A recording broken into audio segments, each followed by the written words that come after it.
Good morning students. चलिए आज हम शुरू करते हैं अध्याय 2 व्यापार से साम्राज्य तक कम्युनी की सत्ता स्थापित होती है। ये अध्याय का नाम है।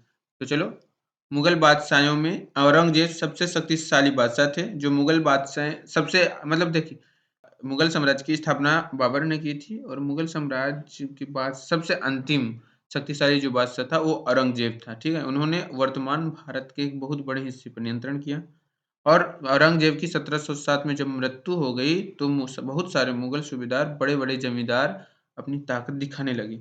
उन्होंने अपनी क्षेत्रीय रियासतें कायम कर ली थी। जैसे-जैसे विभिन्न भागों में ताकतवर क्षेत्रीय रियासतें सामने आने लगीं, दिल्ली अधिक दिनों तक प्रभावी केंद्र के रूप में नहीं रह सकी। फिर 18वीं सदी के उत्तरार्ध तक राजनीतिक क्षितिज पर अंग्रेजों के रूप में एक नई ताकत उभरने लगी। 18वीं सदी का उत्तरार्ध 18वीं सदी के एक होता है पूर्वार्ध, एक 18वीं सदी का उत्तरार्ध। 18वीं सदी का पूर्वार्ध यानी कि जब मुगल काल के शक्तिशाली राजा थे, जैसे औरंगजेब औरंगजेब के बाद आया बहादुर शाह जफर, फिर उसके बाद फारूक शिकार, अहमद शह अब्दाली, इस तरह। और फिर 18वीं सदी के उत्तरार्ध में आते हैं अंग्रेज। अंग्रेज जो थे एक नई ताकत के रूप में उभर लगी थी। क्या आप जानते हैं कि अंग्रेज पहले-पहले एक छोटी-सी व्यापारिक कंपनी के रूप में भारत आए थे?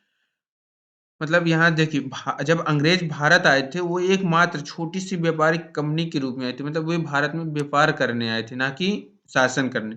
और यहाँ के इलाकों पर कब्जे में उनकी ज़्यादा दिलचस्पी नहीं थी। तो फिर ऐसा कैसे हुआ कि एक दिन वे एक विशाल साम्राज्य के स्वामी बन बैठे? इस अध्याय में आप देखेंगे कि यह कैसे हुआ। तो बेसिकली हम इस अध्याय में यह जानेंगे कि जो अंग्रेज एक व्यापारिक कंपनी के रूप में भारत आए थे सिर्फ व्यापार करने, तो उनका जो है राजनीति में दिलचस्पी कैसे हुई? वे भारत के इतने बड़े साम्राज्य के स्वामी कैसे बन बैठे? इस अध्याय में आप यही सब जानेंगे। जैसे ये चित्र क्या शो कर रहा है कि कैप्टन हैडसन द्वारा बहादुर शाह जफर और उनके बेटों की गिरफ्तारी। ये बहादुर शाह जफर थे, अंतिम मुगल साम्राज्य, ठीक है? और ये उनके बेटे थे। तो कैप्टन जो हैडसन था ये, तो कैप्टन हैडसन था ये, तो उसके द्वारा बहादुर शाह जफर, ये कैप्टन हैडसन था, उसके द्वारा बहादुर शाह जफर और उसके बेटों की गिरफ्तारी कर ली गई। औरंगजेब के बाद कोई मुगल बादशाह इतना ताकतवर तो नहीं हुआ, लेकिन एक प्रतीक के रूप में मुगल बादशाहों का महत्व बना हुआ था। इतने ताकतवर नहीं थे, लेकिन हाँ, प्रतीक के रूप में थे कि हाँ, कोई भारत में मुगल शासक है। जब 1857 में ब्रिटिश शासन के विरुद्ध भारी विद्रोह शुरू हो गया, तो विद्रोहियों ने मुगल बादशाह बहादुर शाह जफर को ही अपना नेता मान लिया। जब विद्रोह कुचल दिया गया, तो कंपनी ने बहादुर शाह जफर को देश छोड़ने के लिए मजबूर कर दिया और उनके बेटों को जफर के सामने ही मार डाला। इसको जो है इनको इसके सामने इनको, ये एक बेटा था और एक बेटा ये और कहीं था ये, तो उन दोनों को बहादुर हडसन ने गोली मारकर हत्या कर दी। ठीक है? अब जानते हैं कि पूर्व में ईस्ट इंडिया कंपनी का आना। आखिर ये पूर्व में ईस्ट इंडिया कंपनी क्यों आई थी? ठीक है, तो देखो, ये है पूरा एशिया महाद्वीप, यहाँ से यहाँ तक है यूरोप और यहाँ से यहाँ तक है एशिया। ये अफ्रीका का महाद्वीप है। ठीक है? तो देखो, अंग्रेज यहाँ रहते थे, कहाँ साइड? इस साइड रहते थे। और इस साइड मुसलमानों का शासन था। इस साइड किसका शासन था? मुसलमानों का शासन था।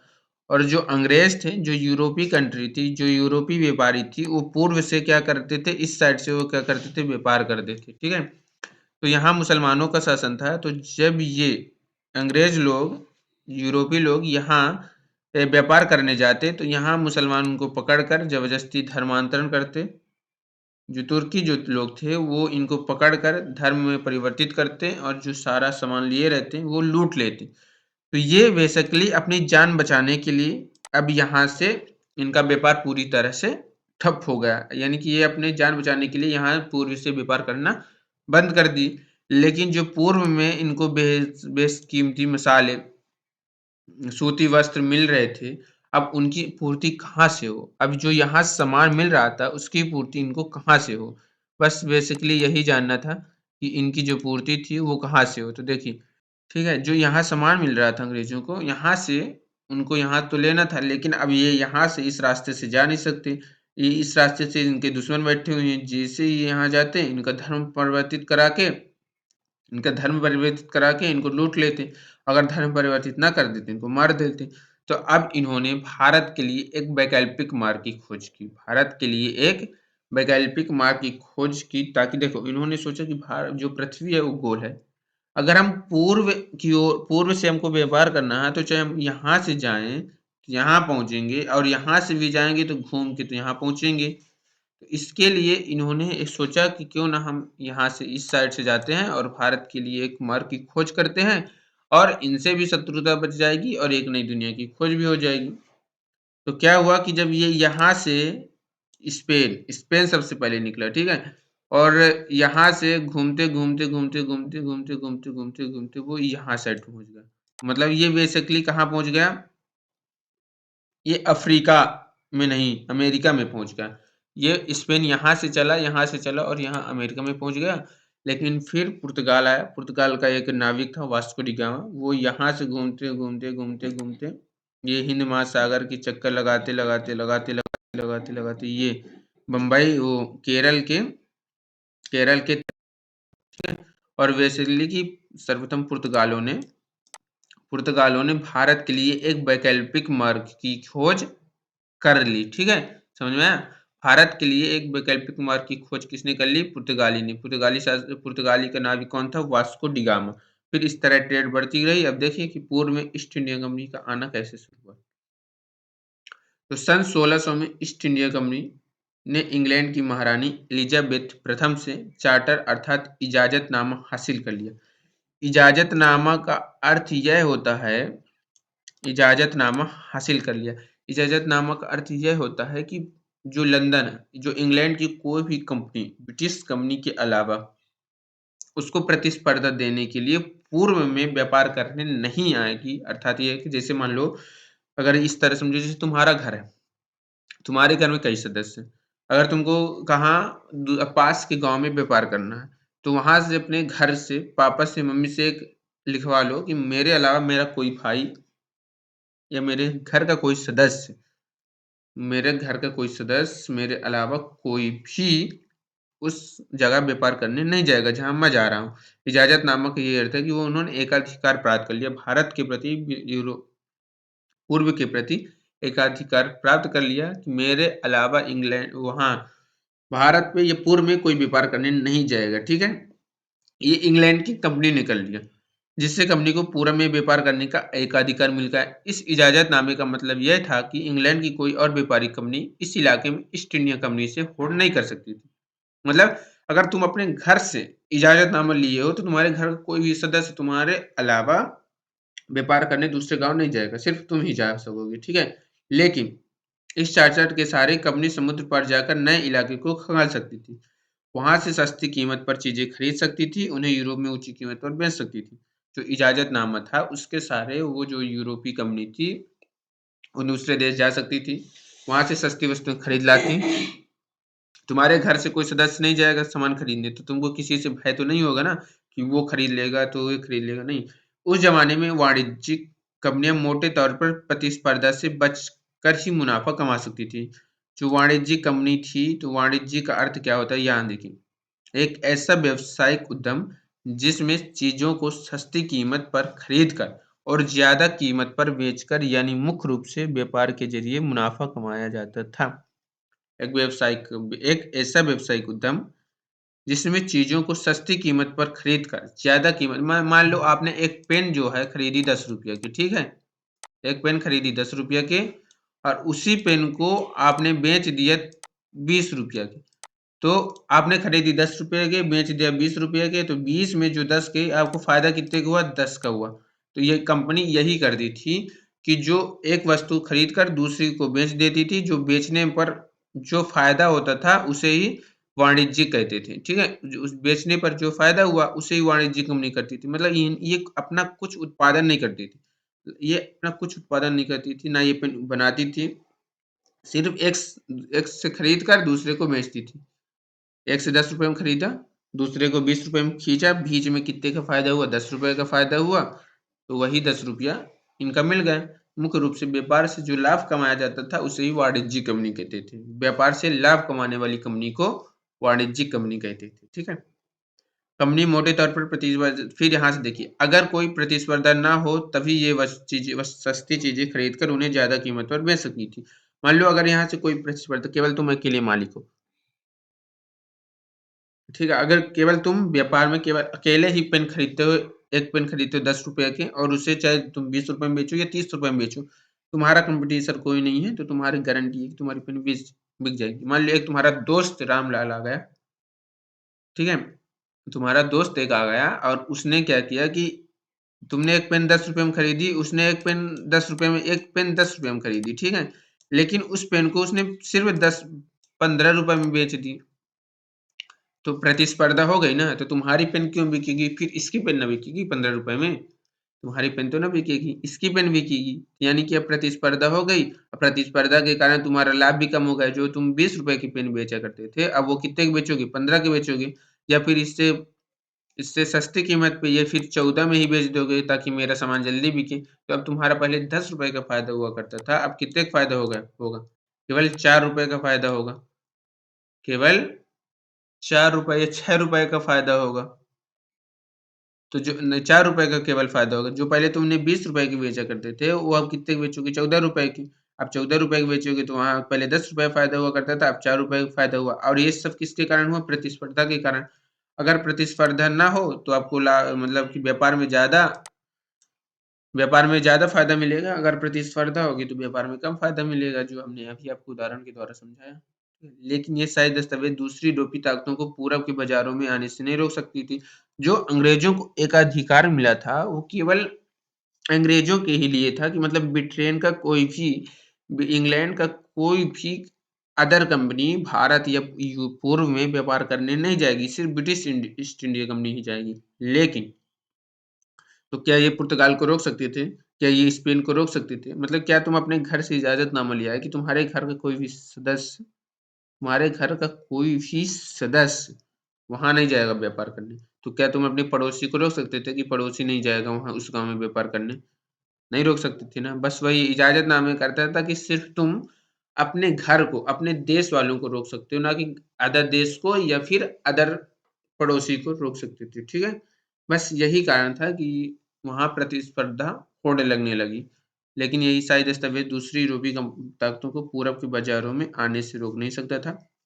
जब तक इंग्लैंड के जहाज अफ्रीका के पश्चिम तक को छूते, ये केप ऑफ गुड होप का चक्कर लगाकर हिंद महासागर पार करते, तब तक पुर्तगाली ने भारत के पश्चिमी तट पर अपनी उपस्थिति दर्ज की। मतलब ये बोल रहा है कि जब तक अंग्रेज यहाँ से आते हुए इसको केप ऑफ जो गुड है, ये केप ऑफ गुड है, इसको चक्कर लगाते हुए दक्षिण अफ्रीका को यहाँ हिंद महासागर में पहुंचते, तब तक पुर्तगाली जो कंपनी थी तो यहाँ से चक्कर लगाते लगाते लगाते यहाँ पहले ही भारत पर पहुंचकर गोवा पर कब्जा कर चुकी थी, गोवा पर कब्जा कर चुकी थी, ठीक है। यानी वे अपना गोवा में ठिकाना बना चुके थे। पुर्तगाल की खोजी यात्री वास्को द गामा, तो भारत की खोज किसने की, तो वास्को द गामा ने की। वास्को द गामा ने भारत की खोज कब की, 1498 में की। भारत की खोज, भारत पहले था, लेकिन भारत के लिए एक वैकल्पिक मार्ग की खोज की, जो जल मार्ग के द्वारा, किससे, जो जल मार्ग के द्वारा, यहाँ से देखिए, जो जल ये मार्ग के द्वारा, ये जल मार्ग के द्वारा किससे जुड़ा हो, यूरोप से जुड़ा हो, जल मार्ग के द्वारा यूरोप से जुड़ा हो, इसकी खोज की। भारत तो था पहले से। वास्को द गामा ने 1498 में पहली बार भारत तक पहुंचने के लिए एक समुद्री मार्ग का पता लगाया। 17वीं सदी की शुरुआत तक डच भी हिंद महासागर में व्यापार की संभावनाएं तलाशने लगे। कुछ समय बाद फ्रांसीसी व्यापारी भी सामने आए, मतलब पहले पुर्तगाली आए, ठीक है, पुर्तगाली के बाद डच आए, डच के बाद फिर ब्रिटिश आए, ब्रिटिश के बाद डेनिश आए, फिर स्वीडिश आए, फिर फ्रांसीसी आए। तो समस्या यह थी कि सारी कंपनियां एक जैसी चीजें ही खरीदना चाहती थी, जैसे यूरोप के बाजारों में भारत के बने बारीक सूती कपड़े, रेशम की जबरदस्त मांग, इनके अलावा काली मिर्च, लौंग, इलायची, दालचीनी की भी जबरदस्त मांग रहती थी। यूरोपीय कंपनियों के बीच इस बढ़ती प्रतिस्पर्धा से भारतीय बाजारों में इन चीजों की कीमतें बढ़ने लगी। मतलब क्या हुआ कि जो सारी यूरोपीय कंपनी थी तो वो सिर्फ भारत से काली मिर्च, लौंग, इलायची, दालचीनी ही खरीद रही थी। सूती कपड़े और रेशम की जबरदस्त मांग थी, ठीक है। यूरोप में क्या था कि जो भारत के सूती कपड़े थे, रेशम थे, उनकी मांग अच्छी थी। काली मिर्च, लौंग, इलायची और दालचीनी की जबरदस्त मांग थी। ये सारी यूरोपीय कंपनी इन्हीं चीजों को खरीदते थे, जिससे यूरोप में इन चीजों की मांग की पूर्ति होने लगी और भारत में इन चीजों की मांग कीमत बढ़ने लगी। और जब इनकी कीमत बढ़ने लगी तो मान लो अगर काली मिर्च पहले 10 रुपए का एक मिलता था, तो अब काली मिर्च की कीमत हो गई 15 रुपए। तो अब बेचेंगे तो वही ना, जाके इसको बेचेंगे 20 रुपया की। तो पहले 10 रुपए का सीधे सीधे फायदा हुआ करता था, अब केवल कितने का फायदा होगा, 5 रुपए का फायदा होगा। तो यानी कि कीमतों में वृद्धि हुई, जिससे मुनाफा गिरने लगा। मुनाफा क्या हुआ, गिरने लगा। इन व्यापारिक कंपनियों के फलने फूलने का सिर्फ एक रास्ता था कि वो जो प्रतिस्पर्धी कंपनियां था उनको खत्म कर दे। अगर उनको व्यापार में अच्छा मुनाफा चाहिए था तो जो वो कंपनी थी उनको खत्म कर दे, उनको हटा दे। जैसे अगर ब्रिटिश कंपनी यूरोपीय कंपनी को हटा दे, डच कंपनी को हटा दे, पुर्तगाली को हटा हटा दे, इसके लिए अब संघर्ष होने लगा। तो लिहाजा बाजारों पर कब्जे की होड़ ने व्यापारिक कंपनियों के बीच लड़ाई की शुरुआत हो गई। अब उनको मुनाफा कमाना था, तो मुनाफा कमाने के लिए सिर्फ एक ही रास्ता था, उनको हटा दो रास्ता से। और रास्ता से हटाने के लिए उनके बीच क्या होनी, लड़ाइयों की शुरुआत होने लगी।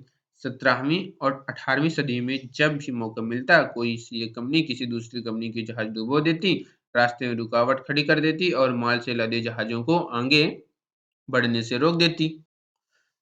यह व्यापार हथियारों की मदद से चल रहा था और व्यापारी चौकियों की किलेबंदी के जरिए सुरक्षित रखा जा रहा था।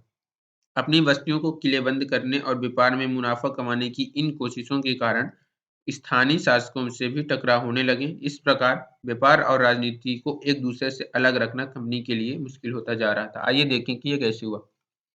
देखो, अपनी व्यापारिक बस्तियों को किलेबंद करने और व्यापार में मुनाफा कमाने की इन कोशिशों के कारण स्थानीय जो शासक थे उनके बीच टकराव होने लगे।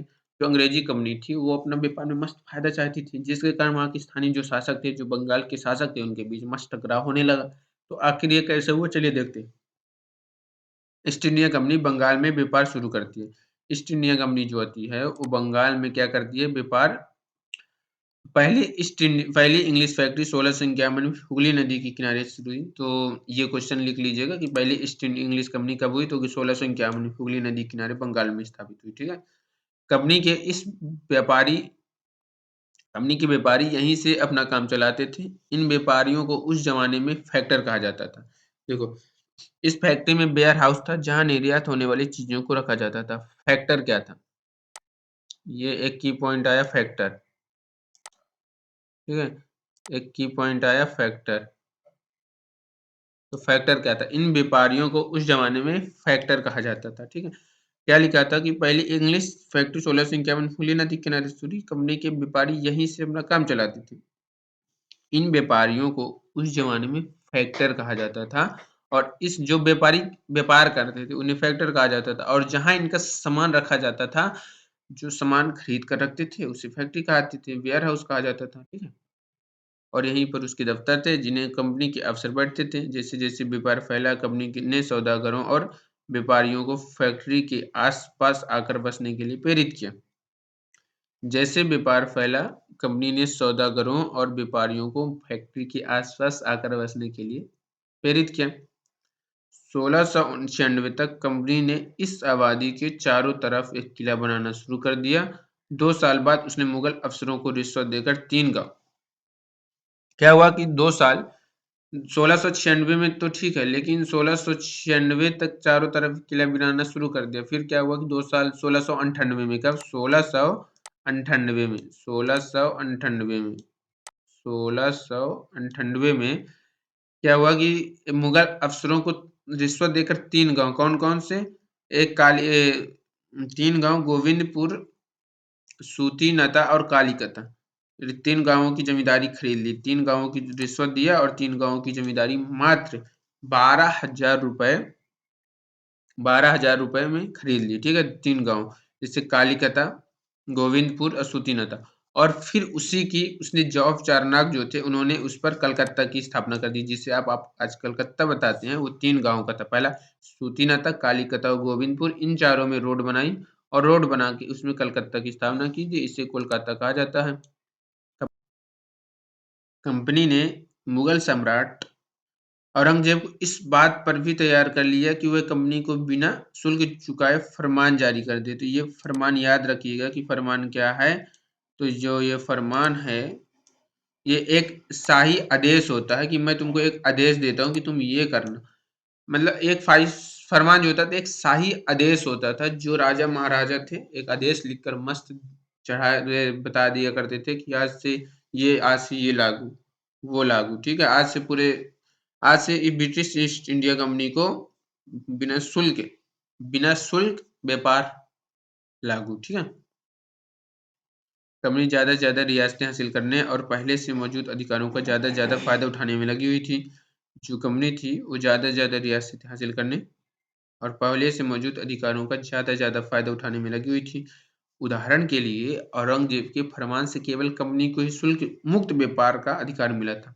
देखिए यहाँ समझिए, यहाँ ये जो मतलब कि जो देशी जो क्षेत्रीय राजा थे उनके साथ जो संघर्ष, कंपनी के संघर्ष का कारण क्या था? संघर्ष का कारण ये था कि जो औरंगज़ेब के फरमान से केवल कंपनी को ही शुल्क मुक्त व्यापार का अधिकार मिला था। देखो, केवल, यहाँ से गौर कीजिएगा, केवल लिखा ना, केवल कंपनी को ही शुल्क मुक्त व्यापार का अधिकार मिला था। कंपनी के जो अफसर निजी तौर पर व्यापार चलाते थे उन्हें यह छूट नहीं थी।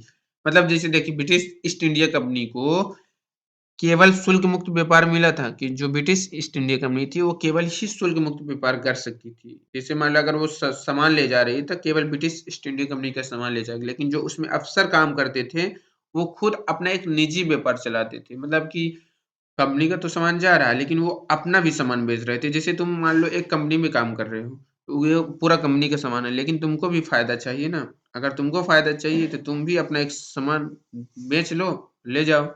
लेकिन उन्होंने भी शुल्क चुकाने से इनकार कर दिया। इससे बंगाल में राजस्व वसूली कम हो गई। ऐसे में भला बंगाल के नवाब मुर्शिद कुली खान विरोध क्यों ना करते। देखिए, जैसे आप एक कंपनी में काम कर रहे हैं, मान लो आप रिलायंस या किसी और कंपनी काम कर रहे हैं, उस कंपनी को छूट मिली है कि तुम बंगाल में मुफ्त में सामान वहां से खरीद सकते हो और वहां से बेच सकते हो, जा सकते हो, तुम्हारा एक भी टैक्स नहीं लगेगा। लेकिन क्या करो कि तुम वहां सामान खरीदो और उसी को उस कंपनी में रख दो। मतलब उसी कंपनी के जो ट्रक जा रहा है उसमें रख दो और बता दो कि ये मेरा सामान है, लेकिन जो तुमको टैक्स तुमको देना पड़ेगा। तो जो तुम टैक्स देने से मना कर दो, कह दो कि हम नहीं देंगे। बस यही था कि कंपनी को शुल्क में मुक्त में व्यापार का अधिकार मिला था, लेकिन जो कंपनी के अफसर थे वो अपना जो निजी व्यापार चलाते थे ना, वो भी टैक्स नहीं देते। और जब टैक्स नहीं देते थे तो बंगाल में राजस्व की वसूली कम हो गई। जब बंगाल में राजस्व की वसूली कम हो गई तो बंगाल के जो नवाब थे मुर्शिद कुली खान, वो विरोध क्यों न करते। व्यापार से युद्धों तक, ये जो था रॉबर्ट क्लाइव था। कौन था ये? रॉबर्ट क्लाइव था ये। ठीक है, रॉबर्ट क्लाइव एक बहुत ही महत्वाकांक्षी शासक था। और ये भारत में जो ब्रिटिश कंपनी की शुरुआत हुई, जो भारत में ब्रिटिश कंपनी की नींव रखी, ये रॉबर्ट क्लाइव नहीं रखी। तो इसे गौर से पहचान लीजिएगा कि जो भारत पर अंग्रेजों ने शासन किया वो सब इसकी बदौलत से किया। इस शुरुआत इसने, यही सबसे शक्तिशाली शासक था जो शुरू में कंपनी की जड़ मजबूत कर दी। Robert Clive. व्यापार से युद्धों तक 18वीं सदी की शुरुआत में कंपनी और बंगाल के नवाबों का टकराव काफी बढ़ गया। ठीक है, कंपनी और जो बंगाल के नवाब थे उनका टकराव काफी बढ़ गया। औरंगजेब की मृत्यु के बाद बंगाल के जो नवाब अपनी ताकत दिखाने लगे थे। उस समय दूसरी क्षेत्रीय ताकतों की स्थिति भी ऐसी ही थी। मुर्शीद कुली खान के बाद अली वर्दी खान और उसके बाद सिराजुद्दौला बंगाल के नवाब बने। पहले देखो, मुर्शीद कुली खान इन्होंने बना, फिर उसके बाद अली वर्दी खान आए, उसके बाद सिराजुद्दौला बंगाल के नवाब बने। ये सभी शक्तिशाली शासक थे। उन्होंने कंपनी को रियायतें देने से मना कर दिया। व्यापार का अधिकार देने के बदले कंपनी से नजराने मांगी। अब नजराने क्या था? उसे सिक्के ढालने का अधिकार नहीं दिया। नजराने मतलब टैक्स होता था कि तुम अगर व्यापार करोगे तो तुमको टैक्स चुकाना ही होगा। उसे सिक्के ढालने का अधिकार नहीं दिया और उसकी किलेबंदी को बढ़ाने से रोक दिया। कंपनी पर धोखाधड़ी का आरोप लगाते हुए उन्होंने दलील दी कि उसकी वजह से बंगाल सरकार की राजस्व वसूली कम होती जा रही है और नवाबों की ताकत कमजोर पड़ रही है। कंपनी टैक्स चुकाने को तैयार नहीं थी। उसके अफसरों ने अपमानजनक चिट्ठियां लिखी और नवाबों व उनके अधिकारियों को अपमानित करने का प्रयास किया। नजराने का मतलब होता है टैक्स, ठीक है। कंपनी का कहना था कि स्थानीय अधिकारियों की बेतुकी मांगों से कंपनी का व्यापार तबाह हो रहा है। कंपनी कहती थी कि जो स्थानीय अधिकार थे, वो जो स्थानीय अधिकारी थी, उनकी मांगे जो थी बेतुकी थी, जिससे कंपनी का व्यापार तबाह हो रहा है। व्यापार तभी फल फूल सकता है जब सरकार शुल्क हटा दे। कंपनी कहती थी कि व्यापार तभी आगे बढ़ेगा जब आप शुल्क हटा दें, चुंगी कर हटा दें। कंपनी को इस बात का भी यकीन था कि अपना व्यापार फैलाने के लिए उसे अपनी आबादी बढ़ानी होगी, गांव खरीदने होंगे और किलों का पुनर्निर्माण करना होगा। कंपनी कहती थी कि अगर हमें अपनी व्यापार बढ़ाना है तो गांव खरीदो, किलों का पुनर्निर्माण करो। ये टकराव दिनों दिन गंभीर होते गए। अंततः इन टकरावों की परिणति प्लासी के प्रसिद्ध युद्ध के रूप में हुई। मतलब ये क्या हुआ कि ये टकराव बंगाल के नवाब और कंपनी के बीच जो टकराव थे वो लगातार बढ़ते गए और इन टकरावों की स्थिति ऐसी आई कि प्लासी का युद्ध के रूप में ले लिया। प्लासी का युद्ध हम पढ़ेंगे 1756 में क्या हुआ कि अली वर्दी खान की मृत्यु हो गई। तो अली वर्दी खान का कोई बेटा नहीं था, ठीक है। तो उसके 3 बेटियां थी। तो जब उसकी 3 बेटियां थी तो एक बेटे का जो पुत्र था उसका नाम था सिराजुद्दौला। एक बेटे का पुत्र कौन था? सिराजुद्दौला। एक बेटे का पुत्र जो पूर्णिया, एक बेटी जो था, एक बेटी का पुत्र तो सिराजुद्दौला था, एक बेटी का पुत्र पूर्णिया का नवाब था और दूसरा एक बेटी का पुत्र एक बेटी थी घसीटी बेगम। घसीटी बेगम कौन थी? घसीटी बेगम। कंपनी को सिराजुद्दौला की ताकत से काफी भय था। सिराजुद्दौला की जगह कंपनी एक ऐसा कठपुतली नवाब बनाना चाहती थी। कठपुतली मतलब कि जो अंग्रेजों के इशारों से नाचे, एक ऐसा खिलौना जो होता है जिसे आप धागों के सहारे अपने हिसाब से नचाते हैं। और जो व्यक्ति किसी और के इशारों पर चलता है उसे भी मजाक उड़ाने के लिए अक्सर कठपुतली कहा जाता है। मतलब कठपुतली का मतलब क्या होता था नहीं पता क्या? ये एक ऐसा खिलौना जिससे आप धागे के सहारे नचाते हैं। मतलब जो आपकी हर बात मानता है। आप कहते हैं कि ए बैठ जा, तो बैठ जाता। कहता है उठ जा, तो उठ जाता। चल वहाँ चल, तो चल जाता। कठपुतली मतलब आपके हाथों से इशारों के नाचे। आप बोले कि गुस्सा हो जाए तो गुस्सा हो जाएगा, आप बोले नाच दे तो नाच देगा। मतलब आपके इशारे नाचेगा, ठीक है? उसे कठपुतली कहेंगे। फिर क्या हुआ कि जो उसे व्यापारिक रियायतों और अन्य सुविधाएं आसानी से देने में आनाकानी न करे। कंपनी ने प्रयास किया कि सिराजुद्दौला के प्रतिद्वंदियों में से किसी एक को नवाब बना दिया जाए। कंपनी को कामयाबी नहीं मिली। जवाब में सिराजुद्दौला ने हुक्म दिया कि कंपनी उनके राज्य के राजनीतिक मामलों में टांग अड़ाना बंद कर दे और किलेबंदी रोक दे और बाकायदा राजस्व चुकाए। जब दोनों पक्ष पीछे हटने को तैयार नहीं हुए तो अपने 30,000 सिपाहियों के साथ नवाब ने कासिम बाजार में स्थित इंग्लिश फैक्ट्री पर हमला बोल दिया। नवाब की फौजों ने कंपनी के अफसरों को गिरफ्तार कर लिया, गोदाम पर ताला डाल दिया। अंग्रेजों के हथियार छीन लिए और अंग्रेज जहाजों को घेरे में ले लिया। इसके बाद नवाब ने कंपनी के कलकत्ता स्थित किले पर कब्जे के लिए उधर का रुख किया। कलकत्ता के हाथ से निकल जाने की खबर सुनने पर मद्रास में तैनात कंपनी के अफसरों ने रॉबर्ट क्लाइव के नेतृत्व में सेनाओं को रवाना कर दिया। इस सैनिक को नौसैनिक बेड़े की मदद भी मिल रही थी। इसके बाद नवाब के साथ लंबे समय तक सौदेबाजी चली। आखिरकार 1757 में रॉबर्ट क्लाइव ने प्लासी के मैदान में सिराजुद्दौला के खिलाफ कंपनी की सेना का नेतृत्व किया। नवाब सिराजुद्दौला की हार का एक बड़ा कारण उसके सेनापतियों में से एक सेनापति मीर जाफर की कारगुजारी भी थी। मीर जाफर की टुकड़ियों ने इस युद्ध में हिस्सा नहीं लिया। रॉबर्ट क्लाइव ने यह कहकर अपने हाथ मिला लिया था कि सिराजुद्दौला को हटाकर मीर जाफर को नवाब बना दिया जाएगा। तो देखो बेसिकली कि जो बेसिकली जो था प्लासी का युद्ध जो कोई युद्ध नहीं था, वो क्या था कि ये कि साजिश थी। जो सिराजुद्दौला को उसके पद से हटाना चाहते थे और मीर जाफर इस पद पर बैठना चाहता था। मीर जाफर क्या था कि वो नवाब बनना चाहता था, इसलिए उसने अंग्रेज अधिकारी जो रॉबर्ट क्लाइव था उससे हाथ मिला लिया और बोला देखो जब आप युद्ध करने जाओगे तो मैं उसका सेनापति हूँ, तो मैं क्या करूंगा कि युद्ध में लड़ूंगा ही नहीं, हिस्सा ही नहीं लूंगा। मैं बाहर पीछे खड़ा रहूंगा और वहां से नवाब आएगा, उसको मार देना, उसको पराजित कर देना, फिर उस जो बंगाल की गद्दी है वो मुझे दे देना। तो ये जो था मतलब कि जो प्लासी के युद्ध का सबसे बड़ा हारने का कारण था कि सिराजुद्दौला क्यों हारा गया, क्योंकि उसका जो एक सेनापति मीर जाफर था उसने गद्दारी कर दी और अंग्रेजों की रॉबर्ट क्लाइव के साथ हाथ मिला लिया ताकि वह बंगाल का नवाब बन सके। ये था सिराजुद्दौला जो अपने ही अधिकारियों के द्वारा मारा गया। इसे हराने का सिर्फ कारण ये था कि अंग्रेज ना हरा सके, इसको सिर्फ इसके जो विश्वासघाती थी। प्लासी की जंग इसलिए महत्वपूर्ण मानी जाती है क्योंकि भारत में ये कंपनी की पहली बड़ी जीत थी। देखो, प्लासी की जो जंग है वो महत्वपूर्ण है क्योंकि भारत में जो कंपनी है उसकी पहली बड़ी जीत थी, लेकिन यह जीत उसने सैन्य बल पर नहीं, धोखे से जीता था, विश्वासघात के बल पर जीता था। प्लासी की जंग के बाद सिराजुद्दौला को मार दिया गया और मीर जाफर नवाब बना। अब देखो, मीर जाफर जो था वो नवाब था और वो जो कंपनी थी उसकी कठपुतली नवाब था। यानी जो कंपनी, देखो सबसे बड़ा मुद्दा क्या था? सबसे बड़ा मुद्दा था दस्तक। दस्तक नहीं समझ में आया? सबसे बड़ा मुद्दा था चुंगी टैक्स। तो जो अंग्रेज जो थे वो देखो, अंग्रेजों को तो एक फरमान मिला हुआ था कि वो अपना जो कंपनी को वो अपना जो व्यापार है वो शुल्क बिना शुल्क के चला सकते थे, लेकिन जो अफसर थे उनको निजी व्यापार में उनका खतरा था। अब मीर जाफर उनका कठपुतली नवाब बन गया, तो अब उनके निजी व्यापार से खतरा हट गया। मतलब अब वो चाहे जितना निजी व्यापार करते उनका टैक्स नहीं लगता था। ठीक है, तो यानी उनकी जो वस्तुएं थी सस्ती होती थी और जो भारतीय व्यापारी थे उन पर 40% जो चुंगी कर लगता था, जिससे अगर देखो, अगर जो भारतीय व्यापारी एक वस्तु को 10 रुपए में खरीदते थे तो वो उनकी जो कीमत हो जाती थी 40% के हिसाब से 14 रुपए हो जाती थी। लेकिन जो अंग्रेज एक वस्तु खरीदते थे वो 10 रुपए में ही खरीदते थे, उनकी टैक्स लगता ही नहीं था।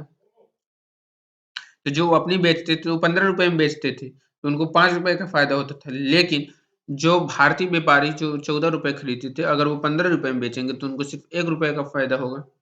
एक फायदा होगा, सिर्फ 1 रुपए का फायदा होगा, जिससे अंग्रेजों को ज़्यादा फायदा होता था लाभ में, क्योंकि उनको चुंगी कर नहीं देनी पड़ती थी। हैं, और बंगाल में सबसे बड़ा प्लासी के युद्ध का या फिर अंग्रेजों और नवाबों के बीच टकराहट का सबसे बड़ा मुद्दा यह था कि उनका निजी व्यापार, अंग्रेजों का निजी व्यापार।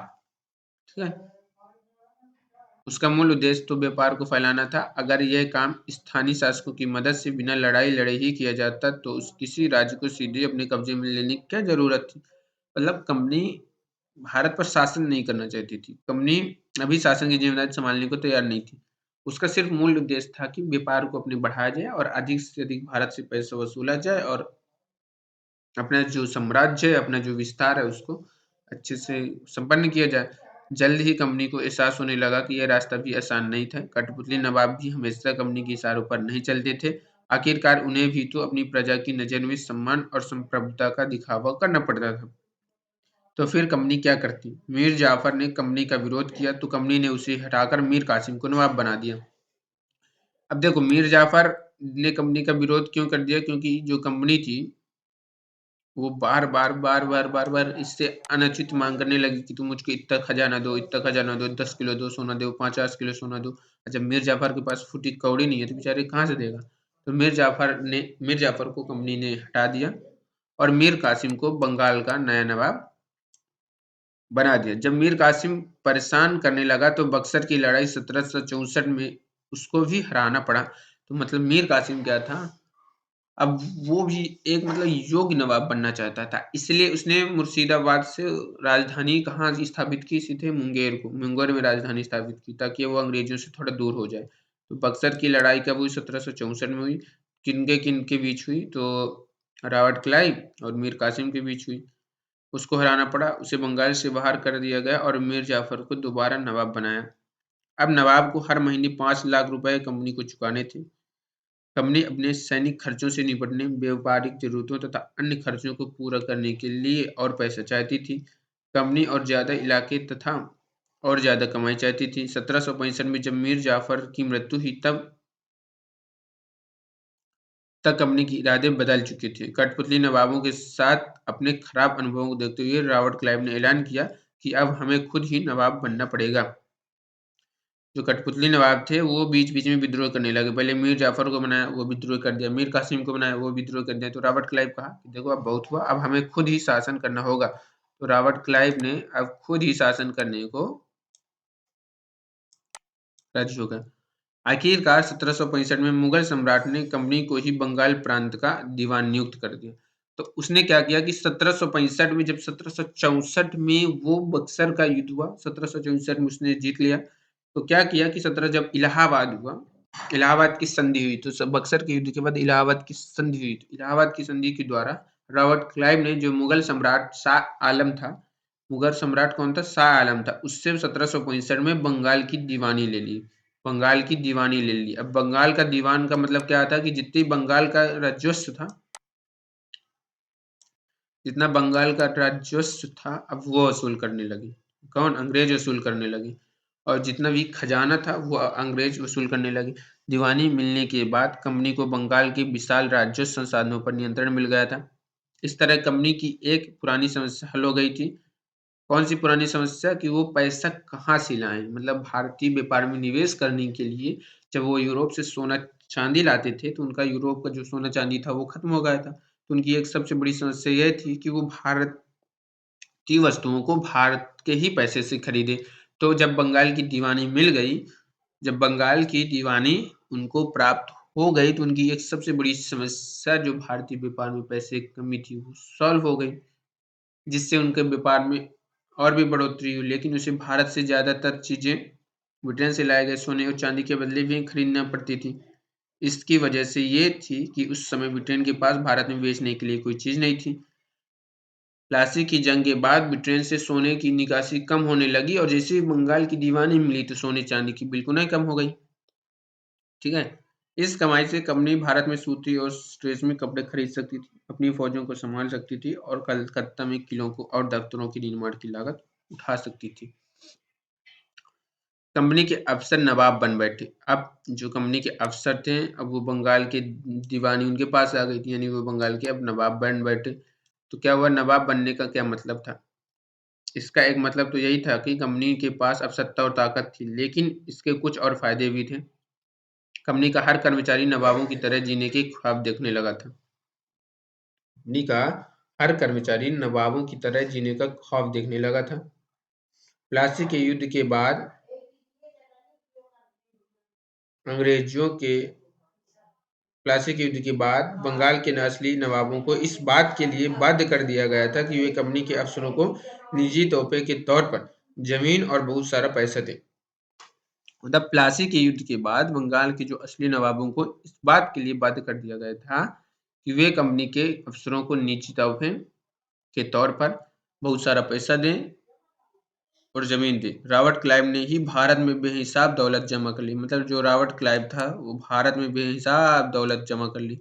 1743 में जब वह इंग्लैंड से मद्रास आया, तो उसकी उम्र 18 साल थी।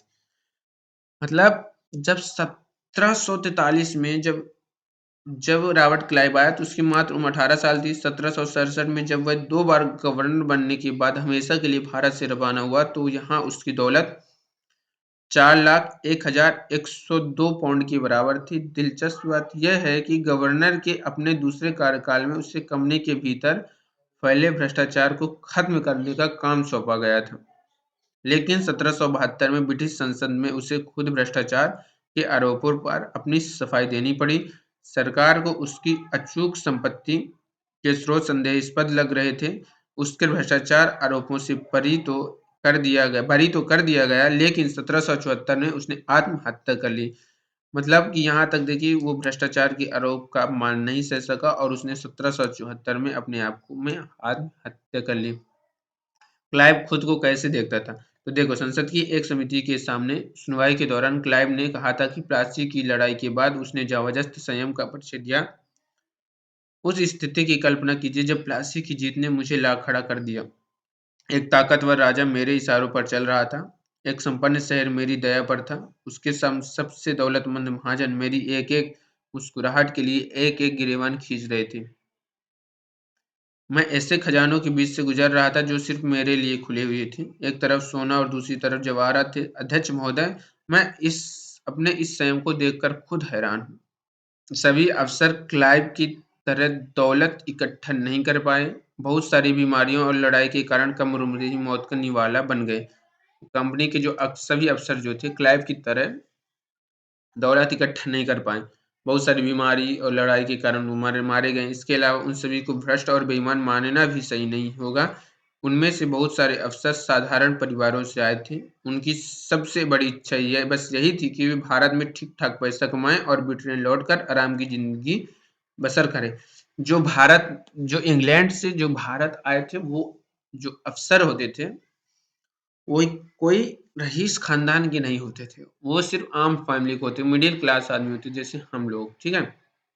उनमें बहुत सारे अफ़सर और उनकी सिर्फ़ एक ही गुंजाइश थी कि वो भारत आएँ और वहाँ से पैसा कमाएँ और ब्रिटेन में जाकर आराम की ज़िंदगी बसर करें। जो जीते जी धन-दौलत को लेकर वापस लौट गए, उन्होंने वहाँ आलीशान जीवन जिया। उन्हें वहाँ के लोग नवाब कहते थे। उन्हें लोग अक्सर नए अमीरों और सामाजिक हैसियत में रातों-रात ऊपर आने वाले लोगों के रूप में देखते थे। नाटकों और कार्टूनों में उनका मज़ाक उड़ाया जाता था। अभी हम इस क्लास को यहीं पर रोकते हैं और कंपनी का फैलता शासन इसको हम कल कवर करते हैं, ठीक है? चलिए मिलते हैं नेक्स्ट वीडियो में, तब तक के लिए जय हिंद, जय भारत।